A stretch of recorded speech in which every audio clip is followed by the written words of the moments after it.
जंगल का राजा शेर बूढ़ा हो चला था। उसकी शक्ति खत्म हो गई थी। उसमें इतनी ताकत भी नहीं थी कि जंगल में जाकर शिकार कर सके। इस हालत में उसे भूखे मरने की नौबत आ गई थी। एक दिन अपनी गुफा में बैठा भूखा शेर सोचने लगा कि यदि यही हालत रही तो वह मर जाएगा। उसे कोई न कोई उपाय सोचना होगा ताकि बैठे बिठाए ही भोजन की व्यवस्था हो जाए। वह सोचने लगा और कुछ ही देर में उसे एक उपाय सूझ गया। एक चिड़िया की सहायता से उसने पूरे जंगल में अपने बीमार होने की खबर फैला दी। जंगल के राजा शेर के बीमार होने की खबर सुनकर जंगल के जानवर उसका हाल चाल पूछने उसके पास पहुंचने लगे। शेर इसी ताक में था। जैसे ही कोई जानवर उससे मिलने गुफा में प्रवेश करता, वह उसे दबोचकर मार डालता और छककर उसका मांस खाता। हर दिन कोई न कोई जानवर उसे देखने आता रहता और शेर को गुफा में ही शिकार हाथ लग जाता। उसके दिन बड़े आराम से गुजरने लगे।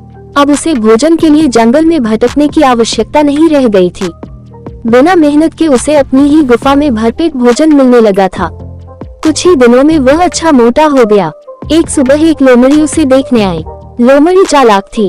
वह गुफा के अंदर नहीं गई, बल्कि गुफा के द्वार पर खड़ी हो गई। वहीं से उसने शेर से पूछा, वनराज, आपकी तबीयत कैसी है? क्या आप अच्छा महसूस कर रहे हैं? कौन हो मित्र? अंदर तो आओ। मैं बीमार बूढ़ा शेर बाहर तक तुमसे मिलने नहीं आ सकता। मेरी दृष्टि भी कमजोर है। मैं तुम्हें यहाँ से ठीक से देख भी नहीं सकता। आओ मेरे पास आओ, मुझसे आखिरी बार मिल लो। मैं कुछ ही दिनों का मेहमान हूँ। शेर ने फुसलाकर लोमड़ी को गुफा के अंदर बुलाने का प्रयत्न किया। शेर के बोलते समय लोमड़ी बड़े ही ध्यान से गुफा के आसपास का नजारा ले रही थी। शेर की बात खत्म होते ही वह बोली, वनराज, मुझे क्षमा करें, मैं अंदर नहीं आ सकती। आपकी गुफा में अंदर जाती हुई जानवरों के पैरों के निशान तो हैं, किंतु बाहर आती हुई नहीं।